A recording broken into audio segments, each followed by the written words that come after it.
to the show, es Los Pimientos. Muy caliente on the instrumental. There's no signs of a deep crescendo. Steady climbing up at a real fast tempo. Phantasmal, cast shadows. Paranormal, emo cryptid tales. Soy un chili pepper, pero no pequeño. Give you goosebumps, spooky stories that we share. So kick your feet up, relax, enjoy the next episode, brought to you from your hosts, Sergio and Robbie. This passion, not a hobby. No, nobody's gonna stop me.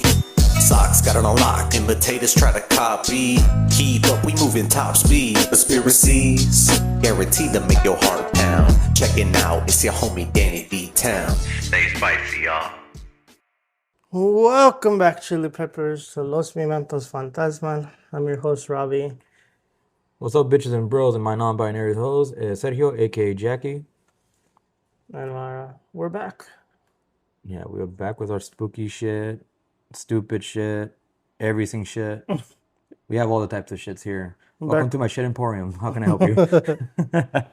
How you been? I've been great, though sadly today, not many people know, it is my mom's anniversary since she passed thanks to COVID. But I'm doing all right. Yesterday, I distracted myself. I had fun. I went to go see Josiah. We had a fucking barbecue, shot guns, talked a lot of random bullshit. And then after that, I came back home, hung out with some of my friends online because I knew like today was going to be my mom thing. So they all talked to me from my hometown. We were all having fun. Went hardcore on Borderlands, then hardcore on Minecraft with a lot of mods. Dude, I don't know how the fuck I'm functioning right now. Do you know why? Because remember when you texted me, I said I've been awake. I woke up at 11. I slept at fucking 5, bro. What the fuck? And I woke up at 11. I went up. So I don't know how the fuck I'm functioning. Fucking pixie dust and rainbows, bro. When you normally come around like 11. Yeah, I didn't know if you were awake. I was like, I'll just wait till you text me. But I was awake. We were just cleaning the house and stuff. Fair enough. No, but one thing I do want to give a shout out is, again, the way you made that fucking Wendigo mask. I fucking love the way he has made it. For those listeners, he has been, if you don't recall, on the last episode, Robbie did mention he's making a Wendigo mask, a whole Wendigo costume. And I even posted the progress right now on my Instagram and Facebook, so you can see it on story or post on Instagram. Check it out, because I am proud of this boy, because I love how that looks. Again, granted, it may be my feared one, but I also love the Wendigo. But it's like, it came out fucking good, bro. That's why I made it, because so the reason why I'm like busting my ass to make it now is because in November is Fear Fest. Yeah. At what's that place? The hotel downtown. ¿Cuál de todas, güey? That hotel downtown, pues ¿cuál de todas? There's a shit on La Quintilla, la fucking, I don't know what the fuck, which hotel? I forgot which one it was, but there's gonna be a Fear Fest downtown. Okay. And that's why I'm making that, so that way I can be in the cosplay contest. Oh, yeah. Where I plan to take a picture next to you. Right, and I'm just gonna be right there, just holding a gun at your head. I'm like, you guys see me like this, like I'm gonna murder you. Nah, I'll be bad. It'll be badass. Cause yeah, it's like time is flying by. Como till fucking next week. It's already August. It's gonna be August. It's gonna be my birthday, anniversary, your mom's birthday, and then I'm hoping to see Citizen Soldier that comes in August 28th. So I'm hoping to see them. I'm like, fuck, dude. Like shit's just like, I'm like, fuck. And then it's my birthday, and then it's Mia's birthday. Yep. It's just a lot of shit, bro. It's like, god damn, where'd the time fly? I'm happy, but I'm like, fuck. This year, I was gonna try to get us to go to CadabraCon again, but I don't know if we can. Yeah, there's so much shit happening all at once now. Yeah, so it's like, fuck. Yeah, because I would love to have gone to been like at least like we can try making it being a regular thing, but like, fuck. Like, I mean, I enjoyed our first CadabraCon, trust me. Even if it was at the small venue, yes, but I still loved it. It was fun. But yeah, I mean, I still will never forget how we drove through the storm and shit. It was fun. Bro, that was crazy. I remember I woke Mia up through her nap because I didn't want to drive through the storm by myself. And y'all got there first. Yeah, and I was just driving because Rachel knows that I'm used to always driving. So even in storms and shit, snowstorms, I'm just like, okay, what's up? Like, that's why I was like sending you guys the voice messages through Instagram. Like, yo, there's a storm, be careful. And I'm just like, got there. But yeah, but oh well. We might miss out on CadabraCon, but everyone that's there in Corpus, please double check on CadabraCon and enjoy and have fun. We greatly love that venue. and the people, the staff, they were fun. Definitely check it out. Definitely check out the live panel when it's posted on my Instagram and also on the episode that we just posted it raw. Yeah, we didn't even edit it. Yeah, Nothing. it was just there, like we were all interacting, just having fun, talking stories in that little small area. It was so fun. Never forget. I'm trying. I wanna, cause I did message you about the paranormal convention or whatever. Sí. We can get like a panel or something. Not a panel, like a booth or something. Yeah, but we have to have merch. I want to see. Yeah, we do. We need to get that. We have to make like stickers, and we just brainstormed on temporary tattoos. Temporary tattoos. Yeah, because he's like, when we reach 1,000 listeners, we get matching tattoos. But I'm here trying to honor my mom, and I have tattoos on my body. So I was like, I'll just get a temporary one, bro. Fuck it. And he's like, can we make that? I looked it up right now. I was like, yes, we can. I'm like, shit. Well, let's do that. Like for mine. So we want to do that, but also like I wanted to make. I still want to make like bucket hats and. Hell yeah, you know shirts. I'll rock that because I mean, I'm always wearing a bucket hat right now. Especially because of my long ass hair. So it's like, hell yeah. But yeah, besides that, like I said, everything's been good on my end. Como te digo, I had fun literally yesterday, a lot of fucking fun. And no, just the only thing that sucked was the work week. But I mean, it's work, whatever. Work's always like that. Yeah, it's always like that. So it's just, So I told you I was gonna wait until our episode to tell you what happened on my week. oh yeah, right. I fucking forgot about Because that. you came to work and I was already all like, yeah, I just want to get Yeah. the fuck out of here already. Oh, and also, I'm fucking pissed off. How come y'all bitches get to leave on Friday early and we had to say the whole shit? I didn't even know they left. She told me. I picked Yeah, her I up was at like, fuck, bro. I picked her up at 3:30. I didn't even know why they Yeah. left. Anyways, but reason why I was pissed off is because they have me train all these people all the time. Oh yeah. I'm still not getting paid for it. I know it's the same thing for me. It's like I am classified as a trainer and stuff, and they don't just give me the pay, but yeah, they give third shifts. I know who it is, the pay. I'm like, what about us? Like, como te, I'm busting my ass and shit. So then they had me train this guy, and I didn't know that he had a language barrier the whole time because he didn't tell me. Yeah. He understood what I was saying, but he couldn't read the things because he can't read English. Yeah.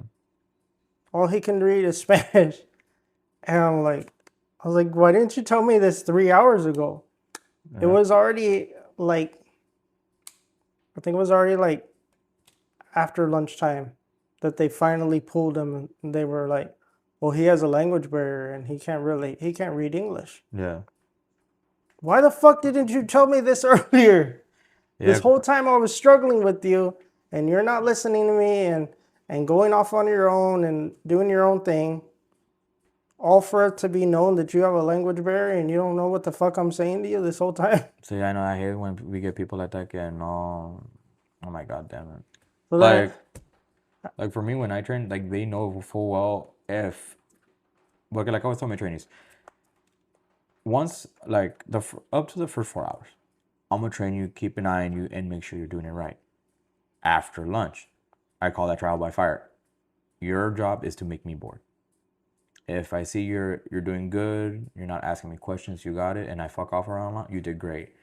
But I'm gonna be keeping an eye on you. You're like, how? Even if I look distracted, I'm still looking at your ass. I'm not joking.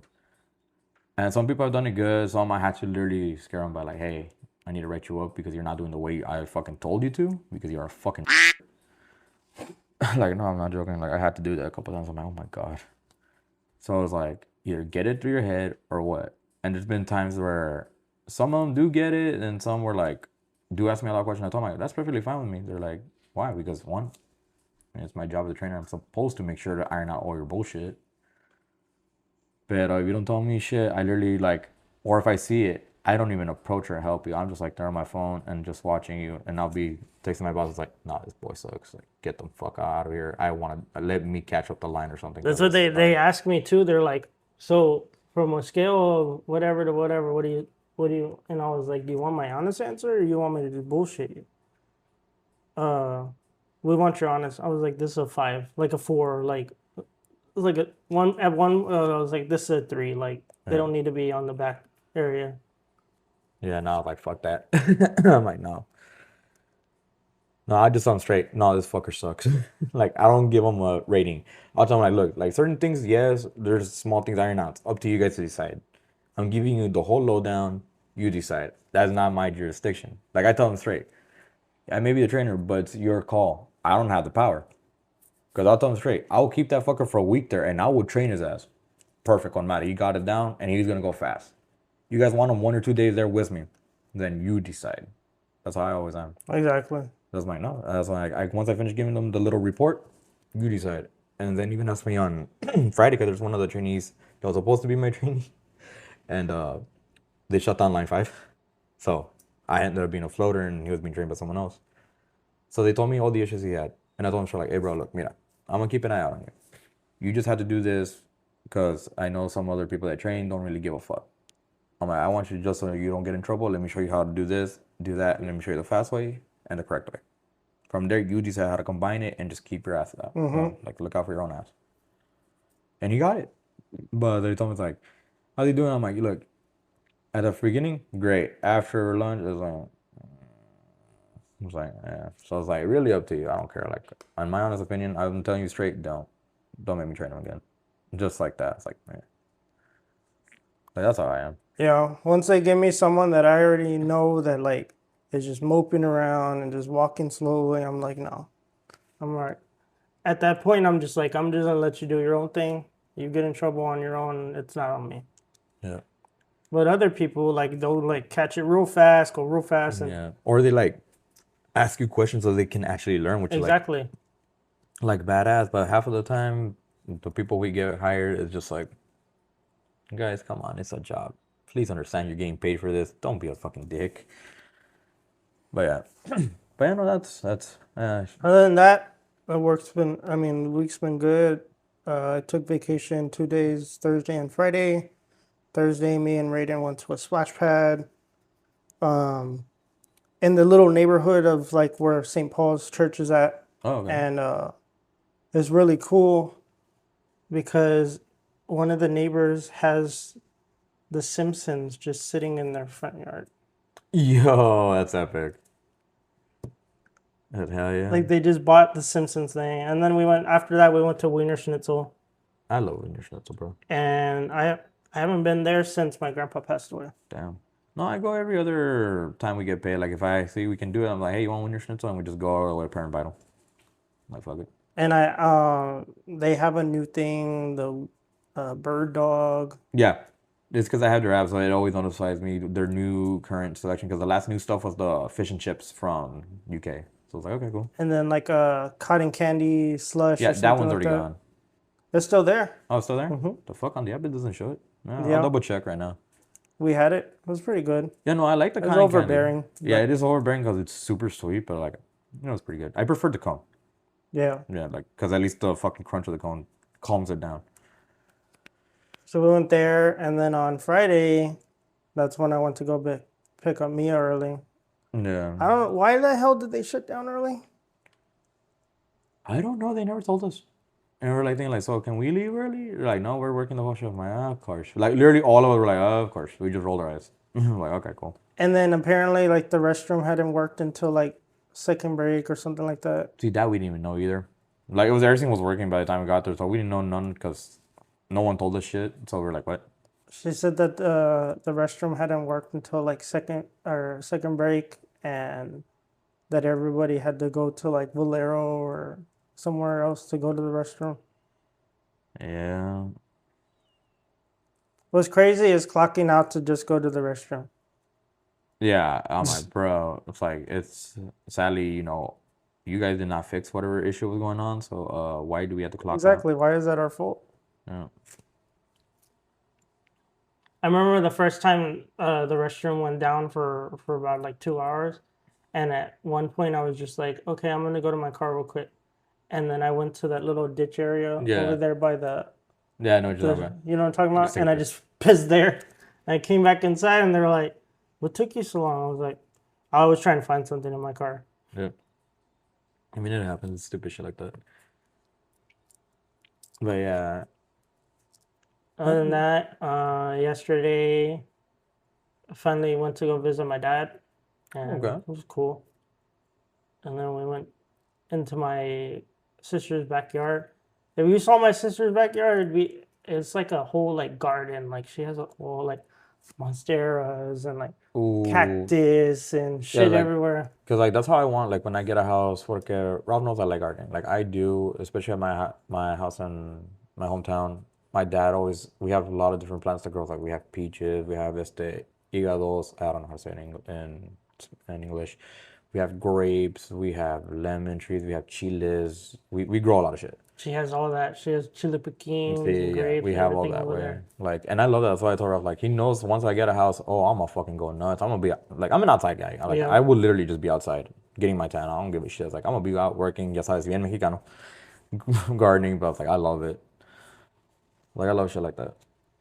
But I told her, like, there's many times I've been wanting to get little small house plants, but at the same time, like, I'm not too sure. Like, I'm always 50-50 on it. But like, I would love to, but at the same time, I don't know. Not yet. Not yet. It's like the same thing with a dog. Like, I would love to have a little pup, especially since our townhome is small. I'd rather get like a little corgi or a pug. Yeah. But like I told her, if I get a house, I'm fucking getting a German Shepherd. Like, instantly. German Shepherd. And also, if you were wondering why my voice is raspy, it's because I was doing some vocal training driving back from Josiah's house. Because, like I said, I did do my songs and I had to help of AI to help me sing. But okay, that's why my voice is shot. But yeah, so I did. It's not because he was sucking dick. That's why. Stop shit. I suck dick every day. It's called Rachel. Uh, That's why your voice is always raspy. You suck me his dick. I see the strap on right over there. well, no, I really don't have anything. But what I do have, and we can finally go back into, The news? is the chili news. All right. Breaking news, Chili Peppers.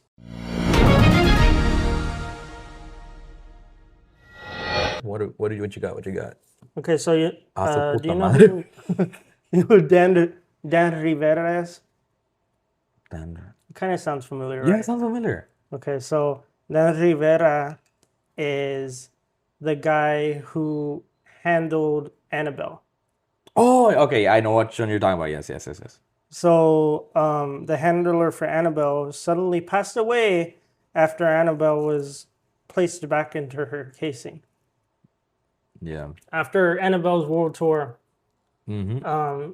he passed away. And some people say like it was Annabelle did it or whatever. I think it's because when Annabelle went missing from San Antonio, Yeah. Dan Rivera was the one that found her. And it's kind of like, bitch, why you bring me back to Yeah. this? Like, I don't want to be in this case type shit. Yeah, it's like, oh, how dare you. So I'm going to kill you. So he's no longer with us anymore. No. In California, a human skin teddy bear was found at a gas station. Does not surprise me, actually. Was it in South Central? It was in San Bernardino. Ah, okay. Still kind of. It was a macrobay bear that seemed to be made out of human tissue, but it wasn't. It was just a toy that someone bought off the dark web, and it made it look like it was human flesh. Yeah, but it was just fake. Plastic. Yeah. Okay, so it's one of the Fox basically type of thing. Yeah. I love it when people buy shit from It was a YouTube prankster or whatever that they placed it there, and it made it seem like it was a crime scene or whatever. The person was arrested, and then later was let off because it was fake. Yeah.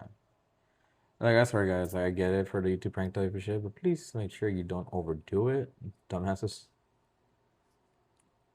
Okay, so that was not local. This is actually local, and this happened this weekend. Woman found decomposing in home. Husband charged. A very disturbing case recently broke, where a man's wife was found decomposing and wrapped in plastic inside their South Bexar County home.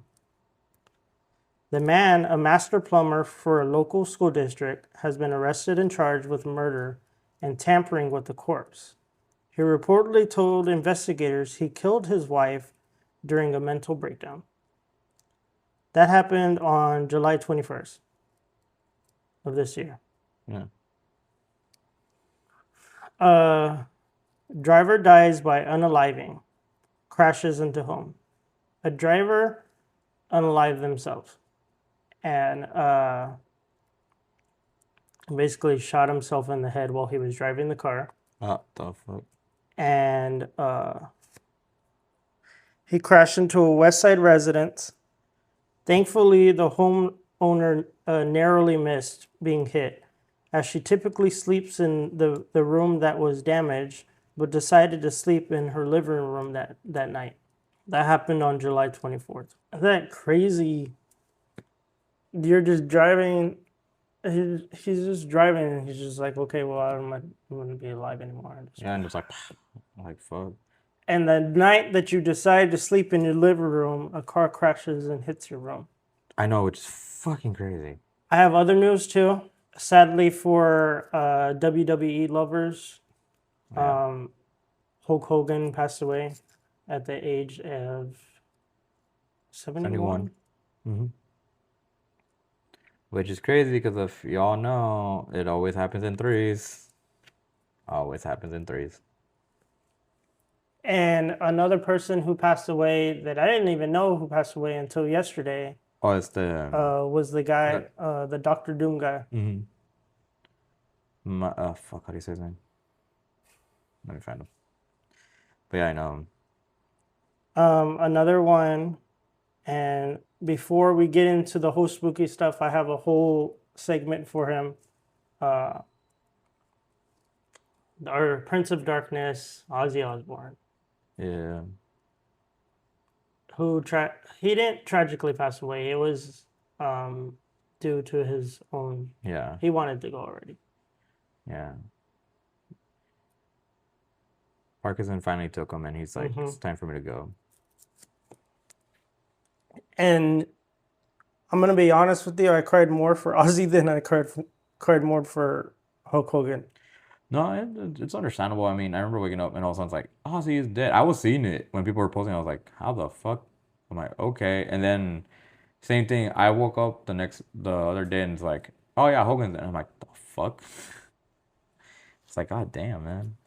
And I understand why more people for Ozzy than Hogan is because a lot of people lost respect for Hogan after what he did. Yeah, like you're became a racist piece of shit after a long time. Yeah, but the only thing is like I can't deny is honestly the legacy he did live, because if it wasn't for him, wrestling wouldn't be as big as it is now. Exactly. That was like, all right. The same for Ozzy. If it wasn't for Ozzy, heavy metal wouldn't be what it is today. Now. Yep. It's two icons just as like, all right, it's time to go. Ozzy really went to his mom as he was coming home. What hit me more about Ozzy is because the recent passing of my uncle, and my uncle is the one who really got me into heavy metal as a kid. But what really hit me is my uncle's passed now and doesn't know that Ozzy Osbourne passed away. He's meeting him up there. He's like, probably. Oh, he's like, what the hell? But that really hit me, and like I was at work and I was just in the back picking, and I was just bawling my eyes out in the back of the warehouse. Yeah. And like I finally came to the front, and one of my friends was like, "Why you look like you were crying?" And I was like, "Ozzy passed away." Like, really? And I was like, that's why you're crying? I was like, no, you don't get it. I was like, my uncle doesn't know that Ozzy passed away. And they were like, well, go and tell him. I was like, dude, he passed away. And they're like, oh, I'm sorry. Yeah, I was like, bruh. So I've just been listening to Ozzy nonstop. Raiden likes the song Changes Now. Yeah. By Black Sabbath. Raiden like Crazy Train and I got him into like I'm getting him into a lot more rock now. Nice. He likes Led Zeppelin and Pink Floyd and all that stuff now. Nice. That's awesome.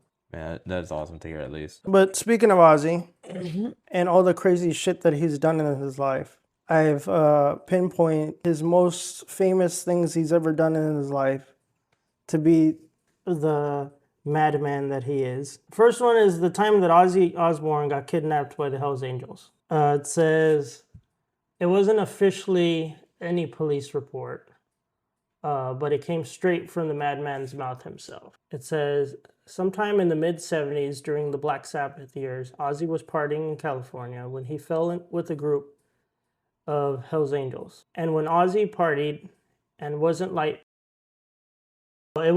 beers and casual joints. It was apocalyptic consumption. Apparently, Ozzy got along very well with the bikers, too well.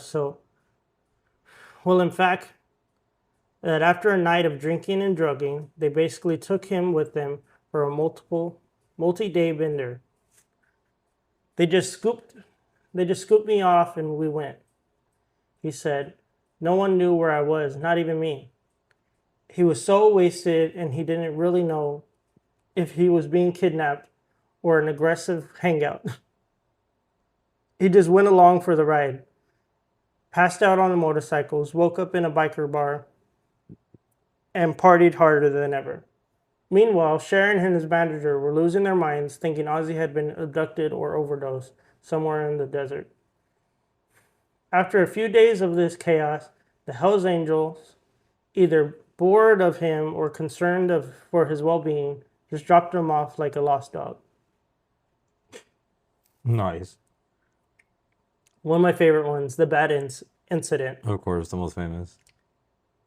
During a concert in Des Moines, Iowa, Ozzy was performing as part of his Diary of a Madman tour. As the legend goes, a fan threw what they thought was a rubber bat onto the stage. Ozzy, being Ozzy, thought it was fake too. So a moment of rock and roll chaos, he picked up the bat and bit its head off. And then it says, like, after that, they realized it was a real bat and then rushed him to the hospital. Yeah, for rabies and everything.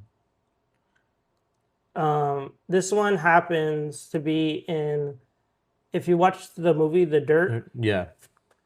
the ant snorting contest with Motley Crue. Oh, yeah. During the infamous Motley Crue Ozzy Osbourne tour in 1984, aka the most disbauched tour in the 80s, Ozzy was determined to out-party the crew. So here's how it went. The bands were staying at a hotel in Florida, just completely wrecked on drugs and booze. One morning, they were hanging around the pool, trying to outgross each other. Ozzy, looking for something outrageous to do, spotted a line of live ants crawling on pavement. What did Ozzy do? He got down on all fours, snorted the entire line of ants up his nose. Yes, like a line of coke. But ants then, as if it wasn't enough, he peed into a shot glass, drank it, and challenged Nikki Sixx from Motley Crue to do the same. Nikki tried to match him, even peeing on the ground and licking it up. But by all accounts, Ozzy won the Gross Out Olympics that day. And now coming to our local story, the time Ozzy Osbourne peed on the Alamo. In February 1982, Ozzy was in San Antonio, Texas during his U.S. tour. He was widely intoxicated, shocking, I know. And Sharon, who knew he was prone to doing absolutely anything when wasted, hid all his clothes so he wouldn't sneak out of the hotel. What did Ozzy do? He found a dress in her suitcase, put it on, and wandered out into the streets anyway. He stumbled upon a large old structure that he thought was a random wall. Spoiler, it was the Alamo. A sacred war memorial honoring the defenders of the 1836 Battle of the Alamo. Basically, Texas holy ground. And right there in broad daylight, wearing Sharon's dress, Ozzie peed on it. He was banned for I don't remember how many years, but then he came back for a tour in San Antonio after that. And there you go. We honor the great legend Ozzy Osbourne for all the shit he's done in his life. Hell yeah. They're making him the madman he is. Of course. Well, it's better than the Prince of Darkness, right? But my dude lived the way he wanted, and I love that. And then for his last tour, he basically passed his torch to Youngblood. Yeah. On his farewell, the Black Sabbath, right? Yeah. Yeah. And he basically told him, like, don't apologize to people for what you do. They'll understand why you did it later on.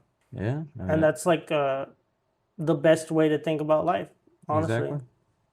Just live the life you think you want to live. Hell yeah. We'll get into the spooky now.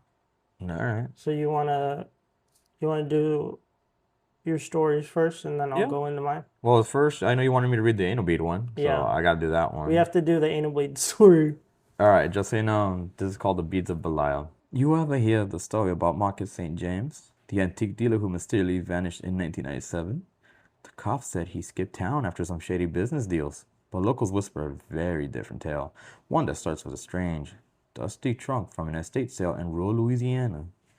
Marcus specialized in weird stuff: voodoo relics, haunted dolls, old occult books. The darker the object, the more he could sell it to the twisted collectors.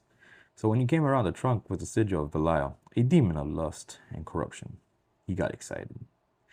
Inside were masks, bones, and one velvet pouch. Inside the pouch, a set of obsidian black anal beads, smooth and cold as ice, shaped like tiny screaming faces. The tag on the pouch read only, "Do not insert, do not summon, do not pull." Marcus, being the arrogant type, laughed it off. That night, after a few drinks and some coke, curiosity took over. He lit some candles, played moaning Gregorian chants on a cassette tape, and inserted the beads. He didn't just feel pleasure. He felt something entering him, something watching, breathing, feeding. The next morning, Marcus called a friend in hysterics, said he couldn't get them out, said every time he tugged, the room shrank, the walls bled, and he heard wet whisperings in a language older than time. He swore the last beat didn't have an end, like it went deeper than physics would allow. That night, the neighbors heard screaming, not from Marcus, but dozens of overlapping voices crying in unison, "Pull it, finish the summoning." When police finally broke in, the apartment was empty. No blood, no body, just scorched symbols on the floor and the velvet pouch sitting open. They say the anal beads are still out there. Sometimes they show up in thrift stores, estate sales, forgotten sex dungeons, and when someone finds them and ignoring the warning, "Do not insert," they join Marcus in the endless pool, deep in the bowels of Belial's realm. So if you ever find a pouch that feels too cold, and you hear whisperings when you touch it, put it down, walk away, because if you put them in, you won't ever pull them out. And that's the beads of Belial. I love that. Yeah. No, but like I said, I have a lot more stories here, bro. Here, let me read the one you sent me. Yeah. Let me go all the way to it, though, because it's like... There we go. Found it. All right. The air in the Mosglen gym always hung heavy. Not just with the scent of electricity and sweat, but with something else. A creeping chill that no amount of battling could dispel. Trainers whispered about it, about the flickering lights in the empty stadium, the unexplicit cold spots, and the way items would vanish from their bags only to reappear in bizarre locations. For months, Junior Bryan had dismissed it as faulty wiring or overactive imagination until now. It started subtly. A bugaboo would inexplicably unclip from a trainer's belt and roll across the floor during a crucial match. A potion just moments ago in their hand would be floating eerily in the gym's water-type arena. Then came the whispers, disembodied voices, often mimicking the cries of Pokemon, that seemed to slither from the shadows. One evening, after the last trainer had left, Brown was locking up when she heard a gurgling growl, unlike any Pokemon she knew, emanating from the dark depths of the gym's storage room. Hesitantly, she flicked on her flashlight. The beam cut through the gloom, illuminating rows of dusty equipment. Suddenly, a stack of perfectly balanced crates exploded outwards, scattering across the floor. A cold gust of wind, smelling faintly of ozone, whipped past her face. The incident escalated. During a particularly intense battle between a Magmar and an Arcanine, the temperature in the gym plummeted. Frost bloomed on the windows, and the fire-type Pokemon shivered, their flames sputtering. Then, the gym scoreboard went haywire, displaying impossible scores and bizarre, disorienting images of Pokemon faces. Panic erupted. Ryan tried to rationalize it. A gas leak? A prank? But deep down, she knew this was something else. She began to stay late night, watching, waiting. One night, while reviewing security footage, she saw a fleeting translucent shimmer in the corner of the frame, moving with impossible speed. It looked like a disoriented Pikachu, a normally cheerful face twisted into a mask of pure rage, its eyes glowing with unholy green light. The Pokemon poltergeist, for that what it had to be, grew bolder. It would directly interfere with battles, causing Pokeballs to malfunction, releasing Pokemon random, or even making them trip mid-attack. Trainers once eager now approached the Mongolian gym with trepidation. Many simply stopped coming. Brian consulted with experts with psychic-type trainers, even with local ghost hunters who specialized in spiritual Resued, nothing worked. The poltergeist seemed to feed on the fear it generated, its power growing with each terrified shriek. One stormy night, as lightning cracked outside, the gym truly came alive. Equipment flew through the air, glass shattering, and the disoriented Pikachu materialized fully, hovering menacingly above the battle arena. A cry wasn't a cheerful "Pika Pika," but a gurgle, static-filled scream that ripped through the very fabric of the gym. Its electric attacks weren't just powerful; they were malicious, tearing through the floor and walls, leaving scorch marks that pulsed with an eerie green light. Brian clutched her own terrified Electabuzz, knew she had to confront it. This wasn't just a haunting, it was a territorial claim, a vengeful spirit bent on driving everyone out.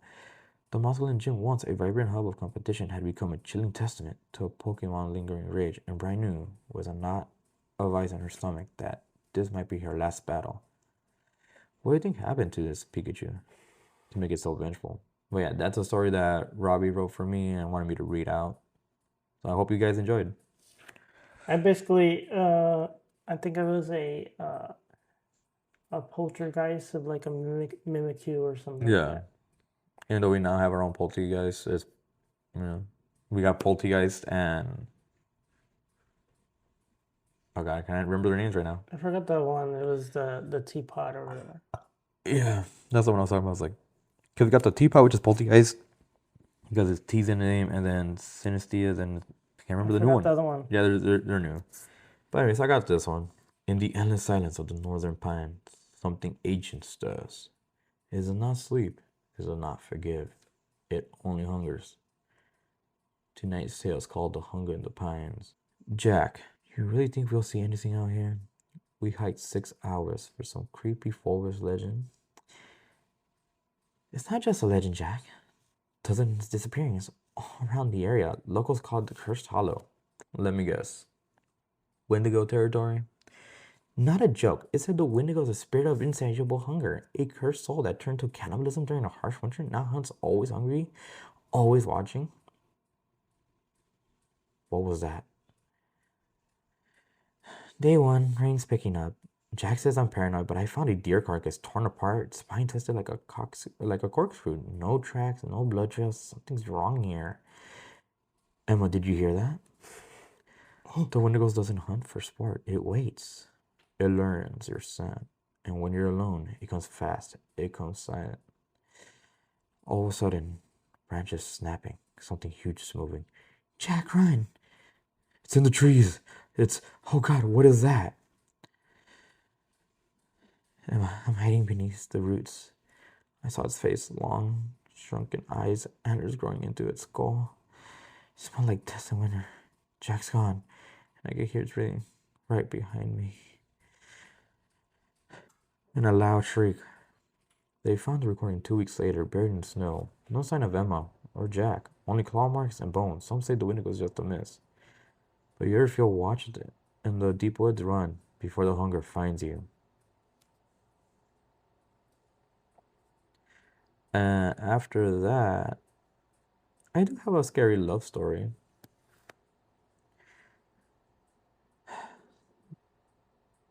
Welcome to the Whisper in the Dark. Tonight, we bring you a tale of love and the kind of death that doesn't stay buried. This is the story of Evelyn Belrose, the woman they now call the Bell Bride. In the fog-drenched hills of Raven Moor, where the trees grow crooked and the night falls early, sits a mansion no one dares approach. Greystone Hall. Locals cross themselves when they speak of it. Children dare each other to run to the rusted gate and back. But over 100 years ago, it was alive. Full with light, music, and love. At the heart of it was Evelyn Belrose, the daughter of a wealthy merchant. She was kind, radiant, and terribly lonely. That was until he came. Victor Ashford arrived from the city, a man with dark eyes and darker stories. He moved into Greystone Hall and rarely left its vast library. And when he met Evelyn, something sparked. They courted in secret, whispered promises in the garden, gloved hands brushing a candlelit. Their love, said the servants, burned too fast like a fire that forgot its needed air. They married under the pale eye of a harvest moon. Evelyn wore a black veil and around her throat a silver bell, a gift from Victor. He told her, "So I'll always know where you are, my love, even in the dark." 3 weeks later, she vanished. Victor claimed she died of a fever. No doctor was ever called. No funeral was held. Just a quick burial in the family crypt behind the manor, and that was it. But one windless night, the bell still rang. People swore they heard footsteps in the woods, a voice calling out, "Victor?" Sometimes something scratched at the windows. Victor stopped leaving the house. He left the garden running. He locked the doors, he talked to empty rooms, and then came the fire. The villagers say the manor lit up like a matchstick, flames licking the sky. They rushed up the hill, but it was too late. Victor's body was found in the ballroom, burned, but with a smile on his face. And on the piano, untouched by an ash or soot, even Evelyn's bell, still ringing. The bells were clawed from the inside, and someone or something had scratched the word liar into the wooden floor. Today, Greystone Hall is just ruins, but they say the Bell Bride never left. Campers and drunk teens claim to hear her walking through the trees, her veiled trail leaving behind like smoke. Her bell still ringing softly, searching not for Victor, but for someone else to love or someone else to bury. Thank you for joining us tonight. If you ever hear a silver bell in the middle of the woods, don't look back. She only follows those who do. This has been Whisper in the Dark. Sleep well, if you can. And I have technically a really long story that I think you might enjoy. That was on part 2. Whoops, I almost read that. Call this one The Cryptic Collector. In the fog-choked town of Willow's Hollow, hidden deep within the Appalachians, people whisper about things that walk too tall, move too fast, or cry like babies in the woods. Old folks would mumble over moonshine about things like the Flatwood Phantom, the Snallygaster, and the ever-wailing banshee of the Blackwood Swamp. But no one feared them as much as they feared the man who hunted them. They called him the Collector. Some say he was once a cryptozoologist, a scientist obsessed with discovering the unknown creatures. But somewhere along the line, he stopped studying them and started hoarding them. He lived in a cabin marked with warning runes and rusted traps. The trees around it didn't grow leaves. Even birds avoided the skies above it. One night, a curious teenager named Avery Cross dared to hike into the woods on a dare. Armed with only her phone flashlight and her grandfather's rusted compass, she crept closer to the cabin. She didn't believe in cryptids. She thought those stories were just old folk tales. But she reached the edge of the clearing and she heard it. Knocks. From beneath the ground. Then came growls, high-pitched neighing, flapping wings, moaning voices that didn't belong to anything human. The cabin door swung open. Lights slipped out. Inside, cages of all sizes. A jar was a shrunken Dover demon floating in green fluid. A chained Jersey devil trashed in a steel pen. A pale rake clawing at the floor, whispering her name with stitched mouths. And behind them all emerged from the shadows the collectors. Tall, wearing a trench coat made of stitched hides and feathers from things that shouldn't exist. His face was hidden, except for eyes like fossilized amber, ancient and calculating. "You're not supposed to be here," he growled. Voice like dead leaves. "I didn't mean to." Avery stepped back, but her feet snapped a twig. That's when the creatures turned. They didn't look at the collector. They looked at her. With hope, she saw them. They weren't monsters. They were prisoners. The collector's turned, his massive hand pulling a rustic key from around his neck. I think you'll make a fine addition to the collection. But Avery didn't run. She opened her phone, hit record, and said loudly, "This is Avery Cross. I'm in the woods outside Willow's Hollow, and I found..." With a screaming rage, the collector lunged, but not before the door's lock clicked open. A banshee wailed. The rake shrieked. The Jersey Devil burst free. They didn't care about Avery anymore. They only wanted him. She ran through the trees as the scream echoed behind her. By morning, the cabin had vanished, burned to ash. No sign of the collector. No cages, just claw marks on the trees and sage footprints living in every direction. Now, Avery tells her story online. People say she's lying, that she made it up. But late at night, in the comment section of her video, strange usernames leave warnings. He's still out there. Don't film what you can't finish. The collector never forgets, and one simply reads, "Next time, you're the specimen." It's been 6 months since Avery Cross escaped the cabin in Willow's Hollow. 6 months since she released it. A nightmare into the woods. 6 months of nightmares and whispers in the walls. She moved to a city, changed her name, ditched her phone. But the creatures kept finding her. She'd wake up with feathers on her windowsill. She'd see footprints on her fire escape. And sometimes on the edge sleeps a whisper, "Specimen A9, unsecured, retrieval in process." At first, she thought it was guilt. But the eyes in her dreams were always amber. One night, Avery is contacted by a strange group called the Hollow Light Society. They claim to be fighting back against the collector. "We lost people," the leader said. "A woman in a gas mask named Dr. Kaler. But you freed his captives. Some of them work with us now." They show her footage, blurry clips of shadowy beasts fighting robed figures, a rake crawling through tunnels with a camera strapped to its head, a blurry chupacabra standing guard outside their mobile bunker. Avery doesn't trust them, but she wants answers. That night, she agreed to join a recon mission. Her job? Lure the collector out.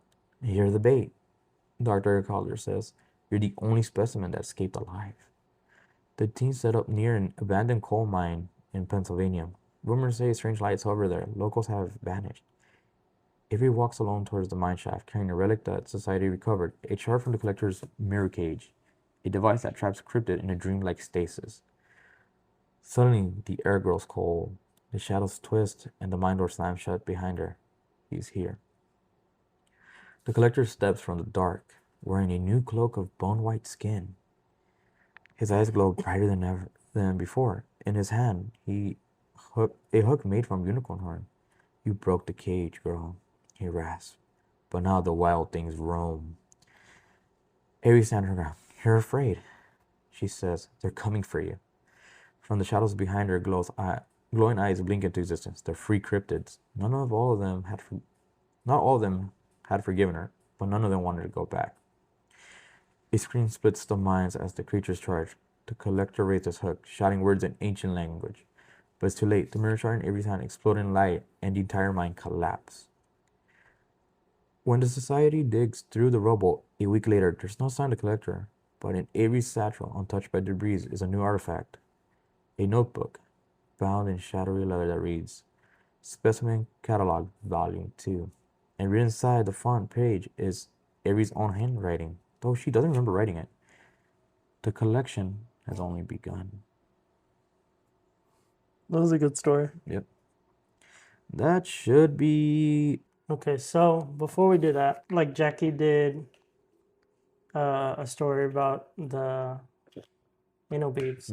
Did you do one too? I created 3 more stories for you. Oh boy. Okay, so next week or the following week after that, we'll read more stories.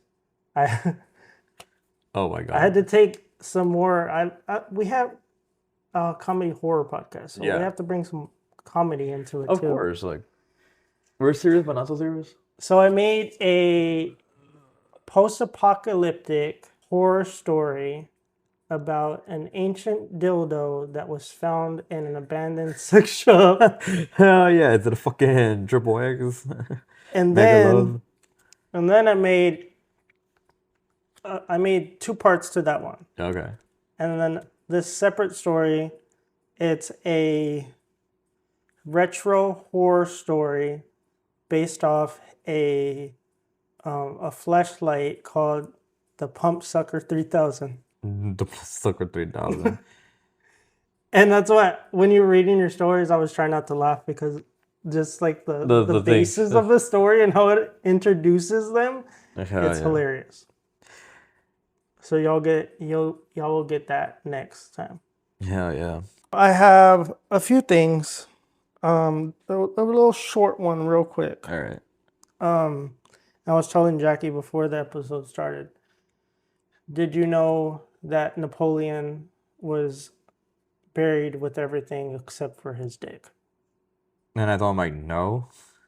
So Napoleon's dick, he was buried with all his body parts except one, his dick. A private collector who owns it, like a historic collector, was recently declined a 100,000 offer for it. Okay. Why this man has Napoleon's dick, I have no idea. But apparently he also has the gourd that I was talking about last week Okay. of Cleopatra. Yeah. The original vibrator. Yeah, her original vibrator. He has that one too. My boy, no, keep those in the museum. Those things Right? are relics. Technically, you have the first dildo too, because Napoleon's. God damn it. So another short kind of one is, have you ever heard of Bud Dwyer? Sounds familiar. Like it does ring a bell. So Bud Dwyer, he was a political guy. This guy was like the treasurer for Pennsylvania back in the 80s, and he got wrapped up in some huge bribery. He totally swore he was innocent, said he was set up, and then where it gets really insane is he was bribed so much money to keep his mouth shut because he did some crazy ass shit in the political world. He set up a press conference and made sure that the press conference was live on TV. He then he's reading his notes or whatever. He pulls out an envelope, and inside the envelope there's a firearm. Puts it to his throat, and he fires the gun on live TV. Bruh. And when they finally cut it, they didn't cut the whole thing. So it then it was showed on live TV in Pennsylvania, I believe. Brett. Like, hey guys, I'm gonna do something stupid. I don't know my own gun safety. Well, congratulations, you won a Darwin Award. Yeah, it was crazy. And while I was looking it up, I had to go deep into the freaking rabbit hole just to find like the footage of him actually doing it. Damn.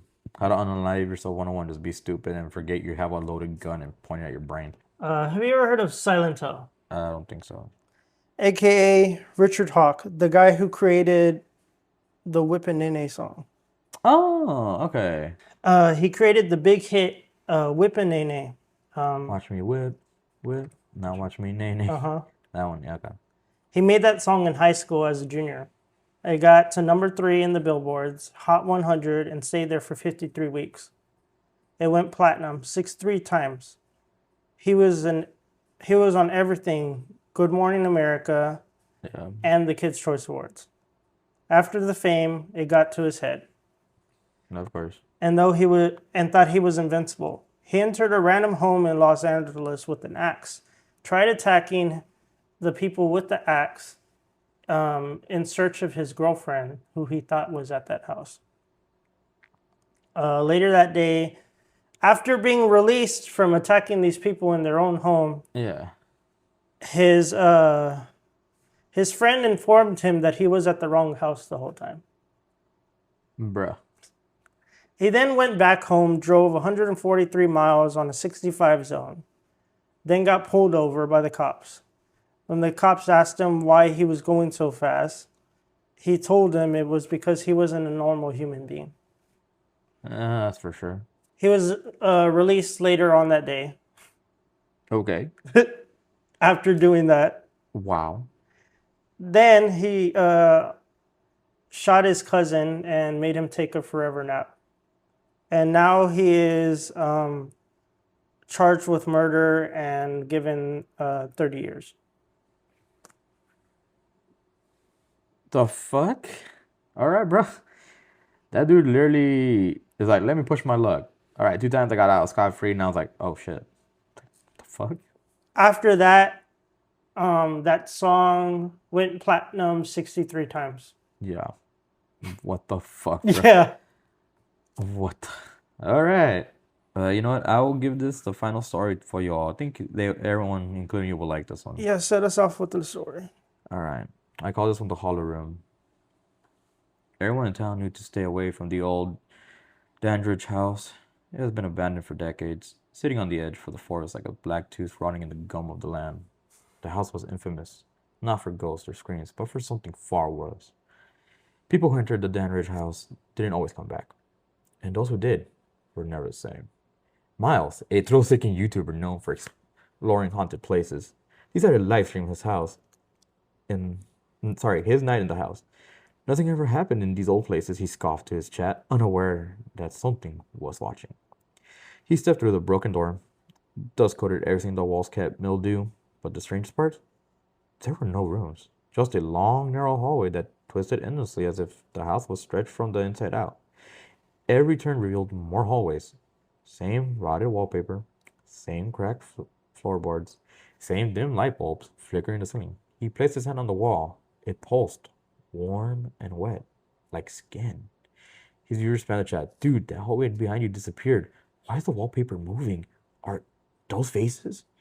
He turned around. The front door was gone, and behind the peeling wallpaper, faces were pressing outwards, mouthless, wide-eyed, and screaming in complete silence. The hallway trembled, then began to collapse inward. The light bulbs were overhead, popped out by one as darkness crawled towards him. Panic, Miles ran, breath ragged, camera bouncing. The hallways never ended. His stream glitched, and then it went black. The live scene ran for 72 more hours. No sound, just an endless hallways. Viewers stayed hypnotized. Occasionally something flickered in the background, a pale blur crawling on the ceiling or a long arm slipped around the corner. The police searched for miles. They found the Danridge house. It had no hallways.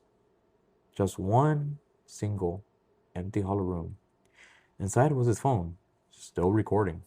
And against the far wall on the faded bloody scrawl, more rooms make more mouths. And that's it. Wow. And that'll be the final story for this episode. I don't have anything else, but we do have a word from our sponsor. So now from a word from our sponsor. If you all know, of course, from the last episode, I got us a sponsor with W.GG. What is W.GG, you ask? It is a hydration drink that's great for caffeine and increases focus. And it has no maltodextrin, so for anyone that's diabetic, it's great for you. Highly recommend it.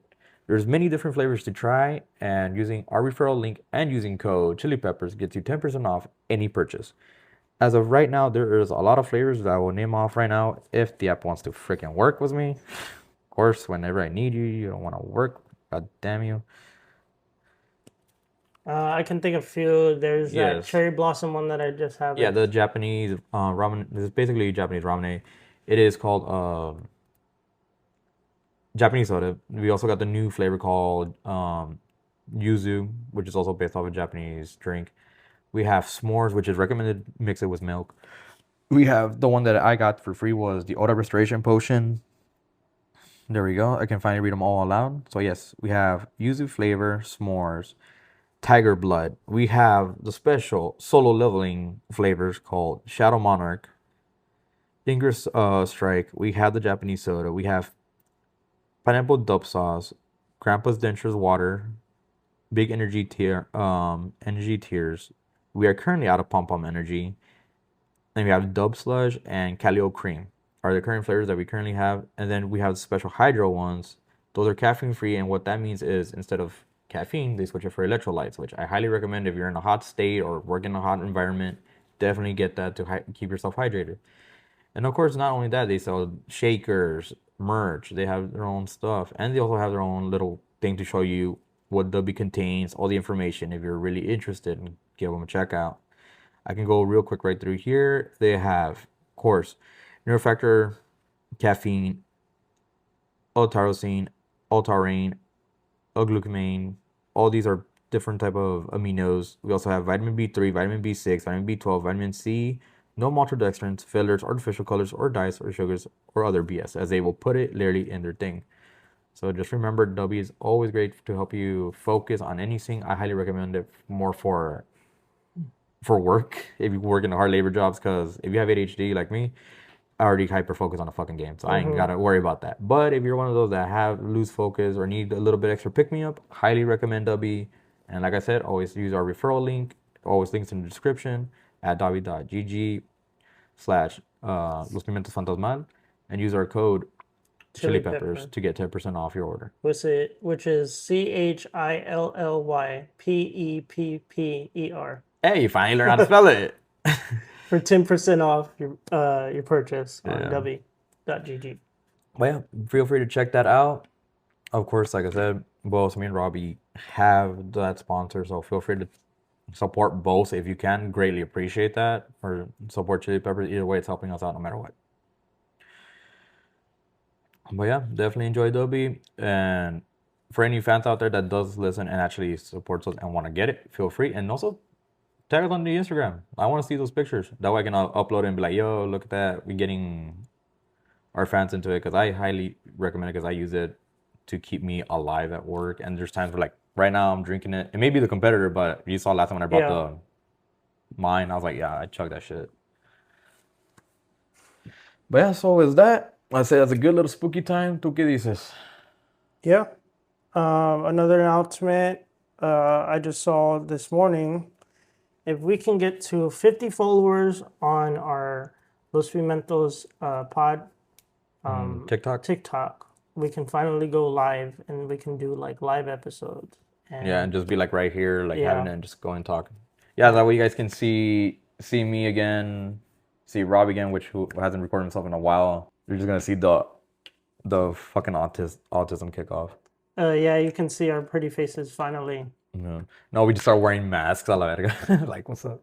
And then with those clips that we take off there, then we can finally put on our TikTok. And apparently those go more viral than just my little things that I put there. Yeah. No, like como te digo, like for my TikTok, for all you know, yes, I finally made a TikTok. It's under Shinzo Konai as normal, like my freaking Instagram and Facebook. But that's more of a personal / podcast version. It's just combined, and I post whatever when I do the podcast. Or I have a TikTok war with one of my coworkers. His name is Bear, and that is the most watched one right now, where I act like I'm Steve Irwin and I go poke him. It's 700 something views, bro. I'm like, god damn, just me being a dumbass poking him. But yeah, if you guys can do that for the Los Pimientos Fantasmal TikTok, it'll be kind of cool, and then you all can just literally watch it live. Yeah, I wanna start doing live episodes, because it'll get us more out there, and we'll get more views that way. But yeah, as per usual, so Robbie, hit us with the link tree. We now have YouTube Music. So because we haven't posted on YouTube in a while, our podcast episodes will now post to YouTube Music. So as soon as this one goes live, it'll go straight to YouTube Music. Yeah. And for all you know, I do use YouTube Music a lot. It's a great app. I highly recommend getting the fucking actual premium. Fuck getting the ads. Like, straight up. I had the family plan, so I pay for it for me and Rachel. God, is it worth it. But yeah, we have finally YouTube Music. Go on. We have Amazon Music, iHeartRadio, Podbean. We have Apple Podcasts and Spotify, as always. We have a TikTok. Subscribe to our YouTube channel, because now you can listen to our podcast straight like that. You can follow Los Pimentos Fantasma on Instagram. You can join our Discord, suggest things to us, be a guest on our podcast, or you can just send us your stories directly there. You can also send your stories directly to the email, which is lospicosofantasma Yeah. at gmail.com. And if you don't know how to spell it, feel free to click the link trees below. Of Linktree course. has everything. Yeah, because some of the, like, of course, we all know not everyone is Hispanic. So if you have trouble, definitely look at the link trees. It'll help you out. Of course, W is on there as well on the Linktree. It's literally like the second Yeah. thing on there. And then for our Patreon, we still have Patreon. And while you were reading your stories, I was thinking about a good idea. You can start reading stories, And just adding them there. recording them, and I can put them on the Patreon themselves. Yeah, we can do that. I can like reread the ones that I already read and just fucking full send it right now. I don't mind it. Because we need something on there. Yeah. Right now, it's at $3 a month. Yeah, which I still hate that people have been able to get it either for free or $1. And when we made it, it's $3. I'm like, God damn it. It's because I looked into that. It's because they've had it for so long. Okay. That's that one. Because definitely I know when we get it more, we want to get you guys so you can start off with something and then just go for higher tiers. And as I was listening to this other podcast the other day, they get more views because they do a regular episode, a Patreon episode, yeah. and then a bonus episode on that, and they get more views. Yeah, and because it's like, hey, they want extra content, here you go. Exactly. Yeah, but like if we want, we can do like a random banter style where we just talk shit without the D&D part. But other than that, really, all you got to do is go to our Linktree, and you'll find everything there. Yeah.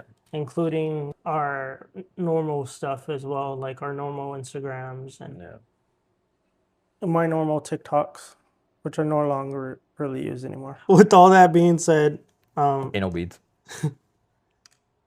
stay spicy, y'all. And always remember, Dracula, get the fuck off my cock. Oh wait, I haven't said a swear word. Hold on. Fuck you, bitch.